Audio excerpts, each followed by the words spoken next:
ಒಂದು ಕಡೆ ಕಾಂಗ್ರೆಸ್ ಪಾರ್ಟಿಯಲ್ಲಿ ಸಚಿವರಾಗಬೇಕು ಅನ್ನಂತ ಏನನ್ನ ಆಗಬೇಕಂದ್ರೆ ಎಲ್ಲರೂ ಕೂಡ ಕಪ್ಪು ಹಣವನ್ನು ಕೊಟ್ಟೇ ಅವರು ಸಚಿವರಾಗಬೇಕಾಗಲಿ.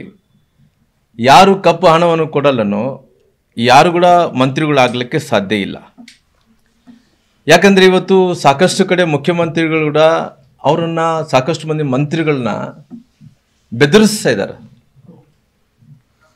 ಏನು ಅವ್ರಿಗೆ ಹಣವನ್ನು ಕೊಡಬೇಕು, ಹಣವನ್ನು ಕೊಟ್ಟರೆ ಮಾತ್ರ ನೀವು ಮಂತ್ರಿಗಳಾಗಿ ಮುಂದುವರಿತೀರಿ ಅನ್ನೋಂಥ ಮಾತು ಸ್ವತಃ ಮುಖ್ಯಮಂತ್ರಿಗಳೇ ಹೇಳ್ತಾ ಇದ್ದಾರೆ.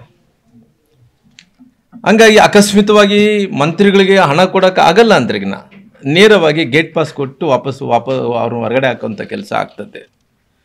ಉದಾಹರಣೆಯಾಗಿ ಹೇಳ್ಬೇಕಂದ್ರೆ ರಾಮ್ಲೋರು ನೀವು ಹೆಂಗೆ ಮಾತಾಡ್ತೀರಿ ಇದ್ರ ಬಗ್ಗೆ ಅಂತ ಹೇಳಿದ್ರೆ ರಾಜಣ್ಣವ್ರ ಪರಿಸ್ಥಿತಿ ಏನಾಯ್ತು?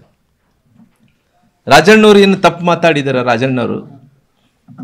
ರಾಜಣ್ಣವ್ರನ್ನ ಸಂಪುಟದಿಂದ ಹಿರಿಯ ನಾಯಕರು ಕಾಂಗ್ರೆಸ್ ಪಾರ್ಟಿಯಲ್ಲಿ ಸಂಪುಟದಿಂದ ಅವರು ಯಾಕೆ ಕಿತ್ತ ಹಾಕಿದ್ರು ಅದ್ರ ಬಗ್ಗೆ ಯಾರು ಸ್ಪಷ್ಟೀಕರಣ ಕೊಟ್ಟಿಲ್ಲ.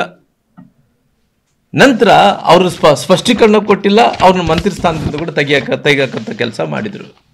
ಇವತ್ತು ಸಚಿವ ಸಂಪುಟದಲ್ಲಿದ್ದಂಥ ಸಚಿವರನ್ನ ಯಾವ ರೀತಿಯಲ್ಲಿ LIC ಏಜೆಂಟುಗಳಲ್ಲಿ ಟಾರ್ಗೆಟ್ ಕೊಡ್ತಾರೋ ಸಚಿವರಲ್ಲಿ ಎಲ್ಲರೂ ಕೂಡ ಇವತ್ತು ಟಾರ್ಗೆಟನ್ನು ಕೊಡೋಂಥ ಕೆಲಸ ಆಗ್ತಾ ಇದೆ.